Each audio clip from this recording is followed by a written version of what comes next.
इस वीडियो में हम आपको split phase single phase induction motor के बारे में बताएंगे। Single phase split phase induction motor की बहुत ज़्यादा इकसाम हैं, जिनमें resistance type, capacitor type Motors जो ज़्यादा इस्तेमाल होती हैं। तो उसमें एक मोटर जो कैपेसिटर स्टार्ट मोटर है, उसके बारे में आपको बताते हैं कि कैपेसिटर स्टार्ट मोटर में दो मेन पार्ट्स होते हैं, एक स्टेटर और दूसरा रूटर। जो इसके अंदर रूटर इस्तेमाल होता है वो स्किल के टाइप होता है, और इसके अंदर जो स्टेटर है वो इस किस्म का स्टेटर इस्तेमाल किया जाता है। स्टेटर के अंदर दो तरह की वाइंडिंग्स होती हैं, एक वाइंडिंग को हम मेन वाइंडिंग कहते हैं और दूसरी वाइंडिंग को एक्सिलरी या स्टार्टिंग वाइंडिंग कहते हैं। मेन वाइंडिंग ज़्यादा टर्न्स और मोटे कंडक्टर से बनी होती है, और जो एक्सिलरी वाइंडिंग होती है उसकी नंबर ऑफ़ टर्न्स कंपैरेटिवली कम होती हैं और उसको निस्बतन बारीक कंडक्टर से बनाया जाता है। इस मोटर के अंदर फेज़ को स्प्लिट करने के लिए कैपेसिटर भी लगा होता है। मेनली तो जब हम दो वाइंडिंग इस्तेमाल करते हैं, फेज़ स्प्लिट हो जाते हैं, तो इस मोटर के अंदर घर्षण मगनातीसी मैदान पैदा होता है और मोटर सेल्फ स्टार्ट बन जाती है। तो स्टार्टिंग टार्क को बेहतर करने के लिए, रनिंग कंडीशन में टार्क को बेहतर बनाने के लिए कैपेसिटर वगैरह को इस्तेमाल किया जाता है कुछ मोटरों में।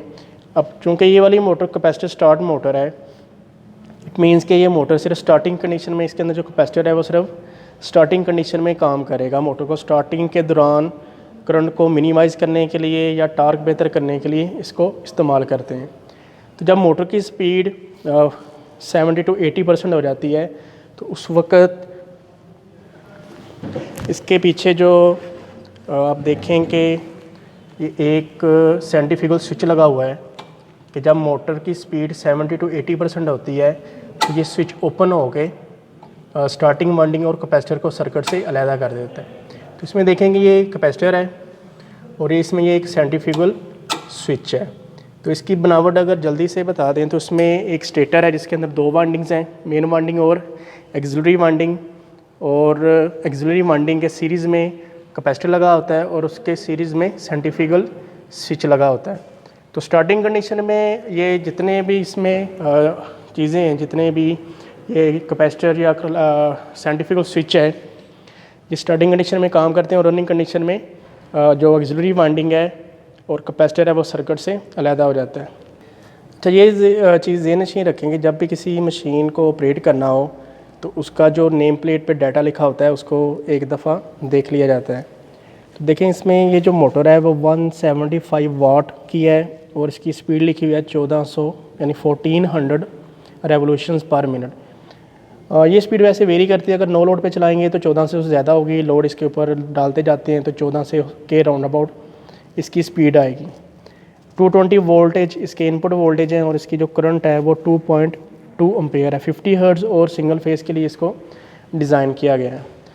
चलें इसके कनेक्शन करते हैं और फिर इसको ऑपरेट करते हैं और देखते हैं कि इसकी स्पीड कितनी आती है नो लोड पे। तो कनेक्शन करने के लिए अब इसमें देखें कि ये जो दो टर्मिनल्स बने हुए हैं ये इसकी मेन वाइंडिंग के टर्मिनल्स हैं। ये इसमें एक्सिलरी वाइंडिंग के टर्मिनल्स हैं, ये अंदरूनी तौर पे आपस में कनेक्टेड है। ये सिंबल बना हुआ है कि ये इसमें कैपेसिटर के कनेक्शंस हैं और ये इसके अंदर सेंट्रीफ्यूगल स्विच है। अब इसमें ये जो मेन वाइंडिंग है इसको सप्लाई के अक्रॉस पैरेलल में जोड़ा जाता है, जबकि एक्सिलरी वाइंडिंग और कैपेसिटर और सेंट्रीफ्यूगल स्विच को आपस में जोड़ के सीरीज़ में जोड़ के सप्लाई के अक्रॉस लगा दिया जाता है। इसको पहले जोड़ रहे हैं मेन वाइंडिंग को फेज़ और न्यूट्रल के अक्रॉस।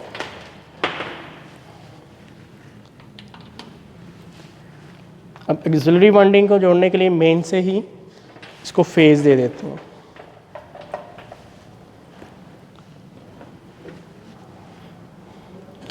अब ये आपस में सीरीज़ में जुड़ेंगे। ये अंदरूनी तौर पे कनेक्टेड है इसलिए इसको साथ जोड़ने की ज़रूरत नहीं। ये इसमें कैपेसिटर के कनेक्शन है और ये इसके साथ सेंट्रीफ्यूगल स्विच के। देखिए हमने एक्सिलरी वाइंडिंग को फेज़ दे के कैपेसिटर और सेंट्रीफ्यूगल स्विच को आपस में सीरीज़ में जोड़ दिया। अब यहाँ पे सप्लाई दे देते हैं, न्यूट्रल पॉइंट देते हैं, तो ये तीनों चीज़ें जो है ना सीरीज़ में जुड़ के सप्लाई के अक्रॉस लग जाएंगी।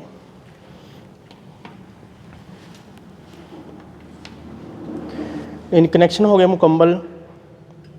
अब इसमें हम जो सप्लाई यूज़ कर रहे हैं वो वेरिएबल सप्लाई है। थोड़े से वोल्टेज दे के इसको स्टार्ट करवाते हैं और बाद में फुल वोल्टेज दे के इसकी स्पीड को मेजर करेंगे। और आपने ये भी ऑब्ज़र्व करना है कि जब मोटर स्टार्ट होगी तो जो सेंट्रीफ्यूगल स्विच है वो ऑपरेट होगा। तो चलें जी, सप्लाई को ऑन करके थोड़े से वोल्टेज आपने ये ऑब्ज़र्व करना है कि जो इसमें सेंट्रीफ्यूगल स्विच है वो ये ऑपरेट हो गया। अभी मोटर को फुल वोल्टेज नहीं दे रहे जो उसके रेटेड वोल्टेज हैं। नहीं जी, रेटेड वोल्टेज अप्लाई कर दिए। अब चेक करते हैं कि नो लोड पे मोटर की स्पीड क्या है। तो टैकोमीटर से इसकी स्पीड को चेक करते हैं। देखेंगे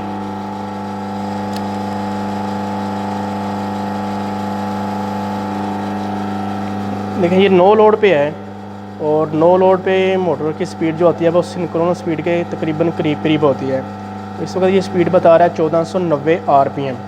जो हम इसके ऊपर अगर लोड डालेंगे तो इसकी स्पीड कम होती जाएगी, क्योंकि बेसिकली ये इंडक्शन मोटर है और इंडक्शन मोटर पे जब लोड डालते जाते हैं तो उसकी स्पीड कम होती जाती है। कैपेसिटर रन मोटर एक ऐसी मोटर होती है जिसमें एक कैपेसिटर लगा होता है जो स्टार्टिंग और रनिंग कंडीशन दोनों में काम करता है। तो इसके अंदर कोई सेंट्रीफ्यूगल स्विच को इस्तेमाल नहीं किया जाता और जो एक्सिलरी वाइंडिंग है और इसमें जो कैपेसिटर लगा होता है वो स्टार्टिंग और रनिंग कंडीशन दोनों के दौरान काम कर रहे होते हैं। तो इसमें देखें कि इसकी जो रेटिंग है इस मोटर की वो 175 वाट है और इसकी स्पीड 1440 रेवोल्यूशंस पर मिनट। ये स्पीड आमतौर पे लोडेड कंडीशन की दी जाती है। नो लोड पे चलाएंगे तो इसकी स्पीड 1500 आरपीएम के करीब होगी। 220 वोल्टेज इनपुट वोल्टेज है और इसकी करंट 1.3 एम्पेयर है। 50 हर्ट्ज़ और सिंगल फेज़ के लिए इसको इस्तेमाल किया जाता है।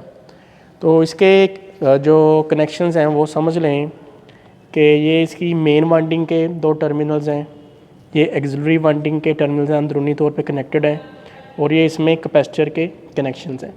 एक्सिलरी वाइंडिंग और कैपेसिटर को सीरीज़ में जोड़ के सप्लाई के अक्रॉस लगाया जाता है और मेन वाइंडिंग को सप्लाई के पैरेलल में लगाया जाता है।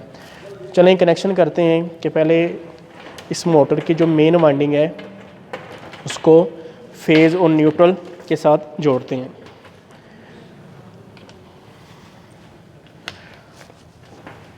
ये मोटर की मेन वाइंडिंग को फेज़ और न्यूट्रल दे दिया और जो एक्सिलरी वाइंडिंग है इसको भी फेज़ दे रहे हैं और ये अंदरूनी तौर पे कनेक्टेड है।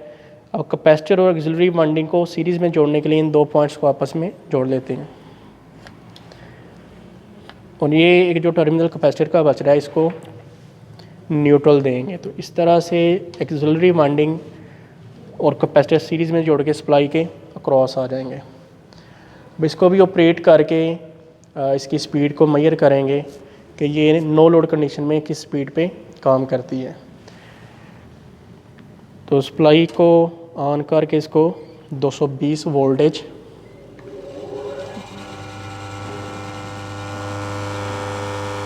इसको रेटेड वोल्टेज के साथ जोड़ दिया। अब देखते हैं कि नो लोड कंडीशन में अभी ये कितनी स्पीड पे काम कर रही है।